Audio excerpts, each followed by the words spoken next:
I never thought I'd be the kind of mother who had to carry her child out of a house full of people who claimed to love her. But that's exactly what I did. My daughter's leg was broken, visibly swollen. Her small face twisted in pain, and yet my own family told me I was overreacting. They said she was being dramatic, that she should just walk it off. My mother dismissed it. My brother made a joke. And my father, well, silence has always been his choice. I stood there in that living room, holding my daughter's trembling body, feeling the weight of every year I'd tried to win their approval collapse on me. That was the night I stopped asking them to see me. That was the night I saw myself clearly, for the first time. And what I saw? A mother who would never let them hurt her child again. It started with a phone call I should have ignored. My brother Matt's voice buzzed through the speaker with that familiar mix of forced warmth and subtle control. "Mom's planning a little gathering for Dad's birthday. Just family, nothing big," he said. "You and Ava should come." For a moment, I hesitated. I could hear Ava in the next room, humming to herself while building a castle out of cereal boxes and masking tape. She didn't know how complicated family could be. To her, birthdays were magical. To me, they were minefields. Still, something in me, maybe the piece that still wanted to believe we could be normal, said yes. We arrived early that Saturday, Ava clutching a gift bag with hand-drawn balloons, and my father's name in shaky letters. I dressed her in a soft yellow dress, her favorite. She skipped beside me up the walkway of my parents' house, unaware that I hadn't slept the night before. It always happened when I went back there, the old fear came rushing in. The feeling that I was still the black sheep, still the disappointment. But Ava was the reason I pushed through. I wanted her to feel she belonged somewhere, even if I never had. The house smelled like roast beef and lemon cake. My mother greeted us with a quick glance and a distracted, "You're early." Matt was already there with his wife and kids, sprawled across the living room like they owned it. No one asked how we were. No one even looked up when Ava shyly offered her handmade card to Grandpa. He took it, barely glanced, then set it on the side table like junk mail. My daughter's smile dimmed. Just a little, I noticed. No one else did. Dinner passed in a blur of small talk and subtle jabs. My mother complained about young parents these days, not teaching kids discipline. My father nodded at everything Matt said. I barely spoke. Ava ate quietly, asking for permission before she reached for anything. Always so polite, it broke my heart. And then came the moment that changed everything. After dinner, the kids went outside to play. I followed behind with a glass of water, just in time to see Ava trip on the uneven concrete near the old garden path. The scream that left her mouth wasn't the cry of a scraped knee, it was sharp, panicked, real. I dropped the glass and ran. She was on the ground, holding her leg, trembling. Her eyes found mine immediately. "Mama, it hurts," she gasped. I knelt beside her, already reaching for my phone. But my mother's voice sliced through the air like a cold wind. "Oh please, she just fell. Kids cry all the time. Don't make a scene." My brother laughed. "Toughen up, Ava. You'll be fine." I stared at them in disbelief. "She can't move her leg," I said. "She needs to go to the hospital, now." Matt rolled his eyes. "Mel, not everything's an emergency. Don't start acting like you always do over the top." I looked at my father. "Dad, please." He didn't say a word, just turned away. That silence hit harder than anything else. I lifted Ava in my arms, felt the trembling of her small frame against me, and I knew I was done begging them to care. I carried Ava out the front door, without another word. No one followed. No one offered to help. The car ride to the emergency room was quiet, except for her soft whimpers in the back seat. I kept glancing at her in the mirror, trying to stay calm. I'd seen her cry before, scraped knees and bedtime frustrations, but this was different. This was pain that scared her. Pain no one but me took seriously. At the ER, the nurses took one look at Ava and moved quickly. An X-ray confirmed what I already suspected: her leg was fractured clean through. The doctor, a woman named Dr. Nguyen, placed a gentle hand on my shoulder as she explained the treatment plan. "You did the right thing bringing her in," she said. "This kind of break doesn't heal well without proper care. She's lucky to have a mother who noticed." I nodded, but the words barely registered. All I could think about was the living room full of people who had looked away. We were given a small recovery room while they set the temporary cast. Ava fell asleep holding my hand, still sniffling now and then. I sat beside her, staring at the white hospital walls, wondering how we got here. I'd spent years trying to make peace with my family. I had forgiven my mum for calling me too sensitive, my father for always siding with Matt, and Matt for treating me like I was just some over-emotional single mother who couldn't get her life together. But this crossed a line. They hadn't just hurt me, they'd hurt my daughter, and they'd done it without blinking. The next morning, I called in sick to work and kept Ava home with me. She sat propped on the couch, watching cartoons with a blanket and her stuffed fox. Every now and then, she'd ask, "Mama, why didn't Grandma help me?" I didn't have an answer I wanted to give a child. So I lied, the kindest lie I could. They just didn't understand how bad it was. But I did, and I always will. I thought that would be the end of it, that we'd move on, quietly, the way I always had. But then I got a message. It was from Matt's wife, Jen. Short, casual. "Hope Ava's okay. BTW, Mom says you overreacted big time. She told the neighbors you stormed out for no reason. Just thought you should know." I sat staring at my phone. My fingers trembled not from surprise, but from something colder.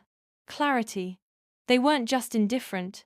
They were rewriting the story, painting me as hysterical again, turning my daughter's pain into a joke for the neighbors. That's when something in me hardened. A quiet wall went up, brick by brick. I wasn't going to argue with them. I wasn't going to plead my case. I was going to change the narrative, but not with words. With actions. That week, I pulled Ava out of her regular after-school care, rearranged my work schedule, and started looking for something somewhere that felt like a clean slate. A place where Ava could grow up without being made to feel small, and where I could stop proving myself to people who never wanted to see me clearly in the first place. We didn't owe them proximity. Not anymore. I didn't expect to find the place so soon. A friend from college had moved upstate and mentioned her community was quiet, affordable, and close to nature. She sent photos: rolling hills, a small public school with warm teachers, and a walkable town center where everyone seemed to know everyone by name. I stared at the screen like it was a window into another life, one where I wasn't the daughter trying to be good enough, or the sister keeping her voice down at family dinners. Just Mel. Just Ava's mom. That sounded like enough. Within 3 weeks, I made my decision. I listed my condo, gave notice at work, and enrolled Ava in a new school. My boss, who'd known my story in pieces, simply nodded. "I hope you find peace there," she said. "And if you ever want to come back, you've got a desk waiting." The day we packed up, I didn't tell anyone from my family. There was no goodbye party, no final attempt to explain. Just one moving van, one final sweep through Ava's room, and a quiet exhale as we pulled out of the driveway. Ava watched out the back window in her cast, holding her stuffed fox like it was the only anchor to what we were leaving behind. Our new house was small, with chipped paint on the porch and wildflowers tangled along the fence. But to me, it was perfect. We painted the kitchen our silver soft yellow, Ava's choice, and she helped me plant herbs in old tin cans out front. Each morning, she woke up a little brighter. Each night, she asked fewer questions about Grandma. I started working remotely for a consulting firm that valued my voice instead of questioning it. And Ava, in her new school, was suddenly the girl who smiled without hesitation. One afternoon, her new teacher pulled me aside and said, "She's kind, and confident. You've raised someone special. Something inside me ached at that. Because the truth was, I hadn't raised her alone. I had raised her despite the people who were supposed to help. And still, she shined. But peace didn't mean the past disappeared. On Ava's 7th birthday, a card arrived. It was from my mother. I knew her handwriting, instantly sharp, neat, unmistakably cold. I opened it while Ava was outside with her new friends. Inside, a generic birthday card and a check for $50. No apology. No acknowledgement of what had happened. Just a note. Hope she's better. We miss seeing her around. Mom. I sat at the table, staring at the check like it was a relic from another world. That night, I tucked it in the back of a drawer. Not out of anger, but out of understanding. She hadn't changed. She never would. And I was no longer the girl who needed her to. A few weeks after Ava's birthday, I got an email from the school district. They were inviting parents to join a volunteer safety council mostly, to discuss emergency protocols and child wellness. I almost ignored it, but something stopped me. Maybe it was the memory of that night, when I carried Ava out of the house alone. Or the way her voice still trembled, whenever she talked about being left behind. I didn't want to just protect my daughter, I wanted to be part of something that protected all children. I signed up. At the first meeting, I sat at a long table beside teachers, counselors, and 2 other parents I barely knew. I didn't speak much at first. I listened. I learned. And when the topic of injury response came up, I raised my hand and shared what had happened to Ava. Not the full story, just enough. How a child with a clear injury was ignored. How easy it is for pain to be dismissed, especially when a child doesn't cry in the right way. The room went quiet. And then something surprising happened. They listened. No one told me I was exaggerating. No one brushed it off. A counselor nodded and said, "That happens more than we'd like to admit. Thank you for saying it." By the 3rd meeting, I was asked to co-lead a project, developing a new parent workshop on recognizing emotional cues in children. I said yes.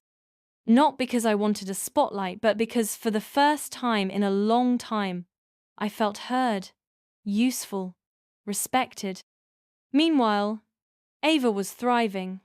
Her cast came off, and we started physical therapy. She ran a little slower than the others at first, but she didn't mind.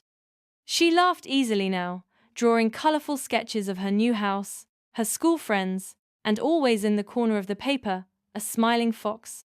One evening, as we cooked dinner together, Ava looked up and asked, "Do you think Grandma will ever visit us?" I stirred the pasta, choosing my words carefully.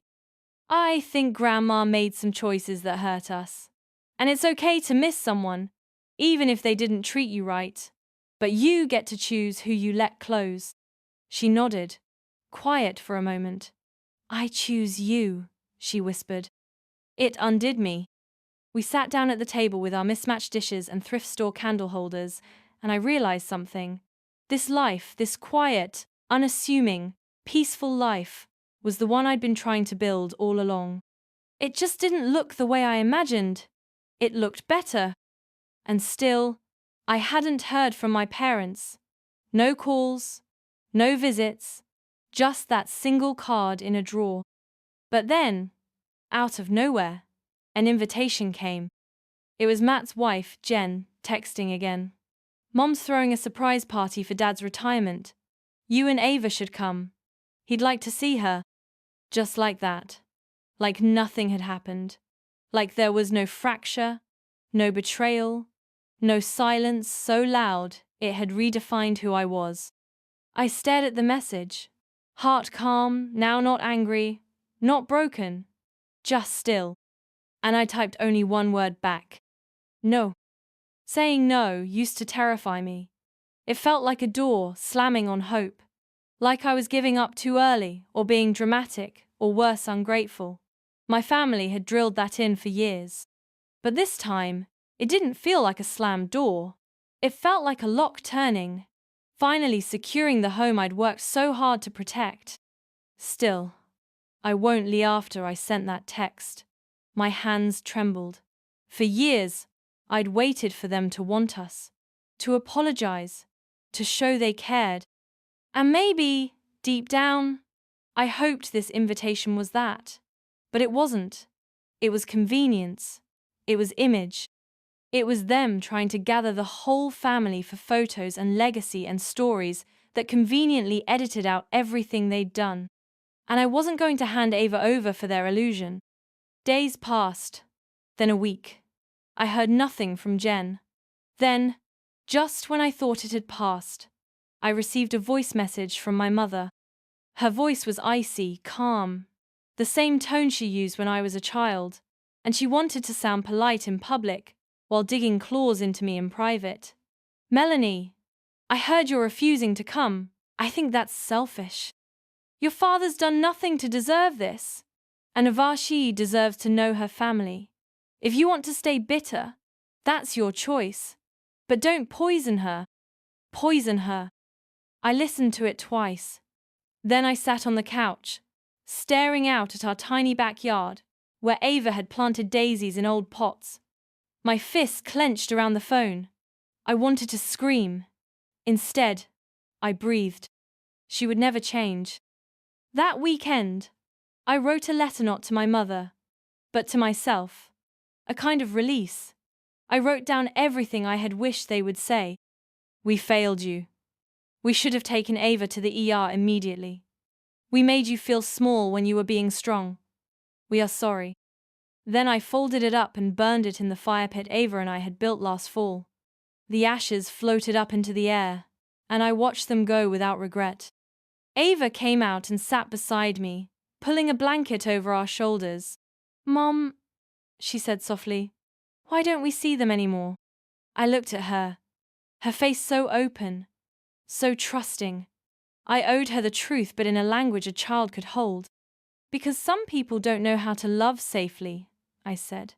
"And until they learn, we have to keep ourselves safe." She nodded.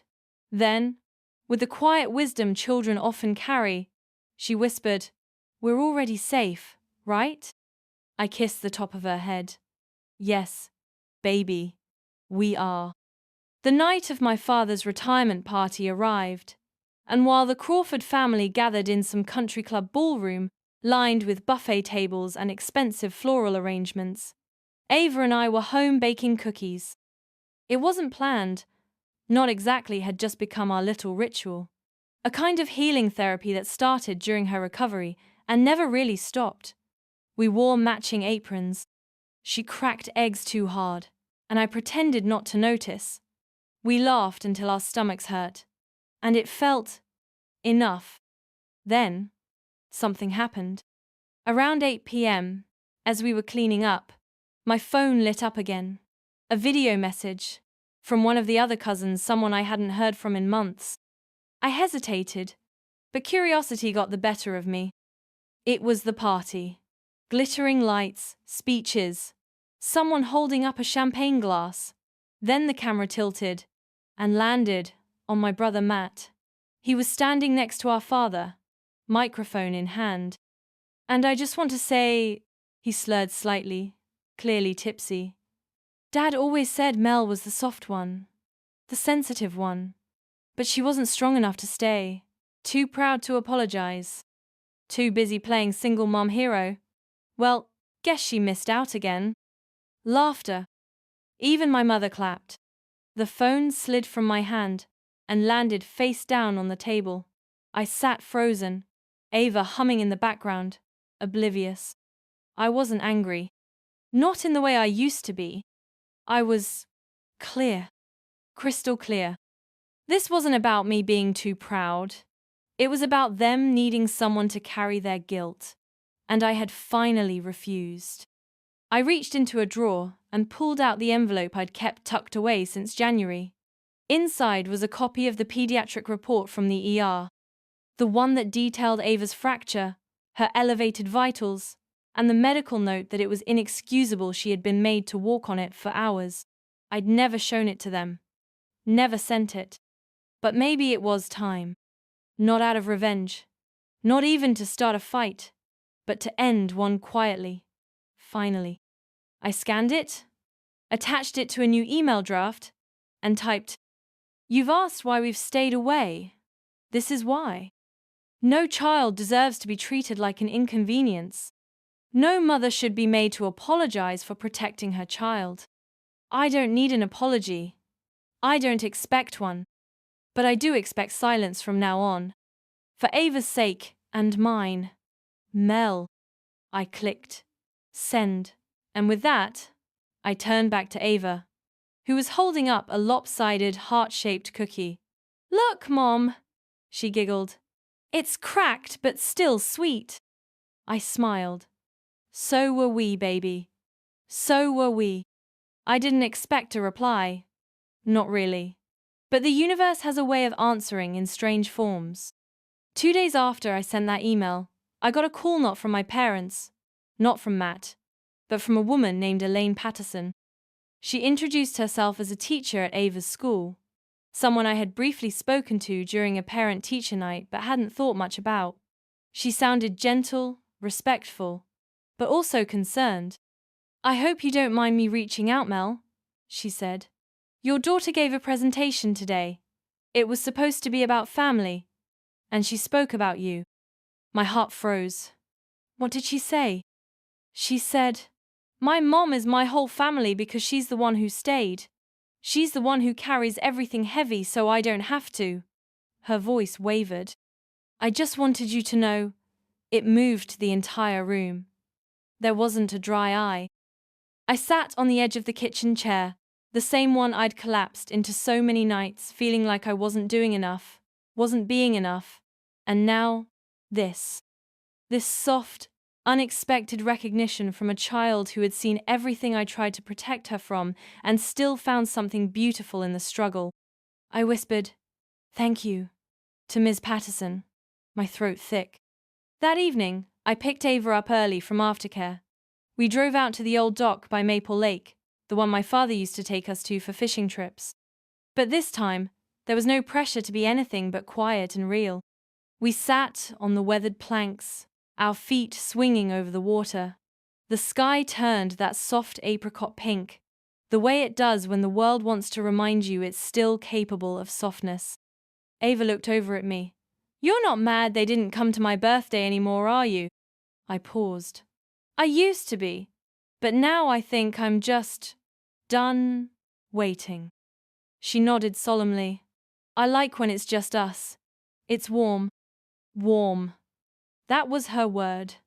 Not loud, not decorated, not full of gifts and guests and perfect photos. Just warm. And somehow, that felt like winning. When we got home, there was one more surprise.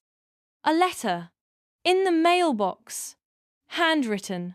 No return address. But I recognized the handwriting. My father's. I opened it cautiously. It wasn't long. "Mel, I don't know how to undo what we've done. Your mother and I failed you. We chose comfort over courage. I see now what you became without you, Sand. I am ashamed we weren't part of it. I don't ask for forgiveness. Just the chance to learn from you, if you'll ever allow it. Dad." I didn't cry. Not right away. I just sat with it. Let the silence wrap around me like a blanket that didn't itch for once. Maybe people can change. Maybe not. But I had changed. And that was enough. I didn't reply to the letter immediately. Not out of anger, but because I didn't need to. For the first time in my life, I wasn't living in response to what they did or didn't say. I was just living on my terms. In my rhythm. The next week, I packed Ava's lunch like always, ironed her school shirt, and tied her shoelaces while she told me about a science project involving marshmallows and spaghetti. Our mornings had become soft rituals, not rushed negotiations. I dropped her off at school and drove to the community center where I'd been volunteering for the last few months. It started small reading sessions for kids, occasional help with single moms navigating healthcare. But recently, they asked if I'd consider leading a new program, One focused on trauma, informed parenting. At first, I hesitated. Who was I to lead anything? But then I remembered Ava's words. She carries everything heavy, so I don't have to. Maybe that was enough qualification. I said yes. The first session, I stood in front of a group of mothersome, exhausted, some skeptical, all wounded in different ways, and I told them my story. Not all of it, just enough. About walking away. About choosing peace over appearances. About how family isn't who shouts the loudest at a birthday party, it's who kneels beside your child when they're hurting. I watched them soften. One woman cried. Another laughed, bitter and broken, and then stayed behind after to ask for resources. That night, Ava and I curled up on the couch with popcorn and a movie she'd seen 5 times already. Midway through, she rested her head on my shoulder and said, "Mom, do you think I'll be like you when I grow up?" I didn't answer right away. Instead, I kissed the top of her head and whispered, "I hope you're even more." That's when I knew. This ordinary moment, with its quiet love and earned peace, was my ending. Not the confrontation that never came. Not the apology that arrived too late. Not the spotlight or the speech. Just this.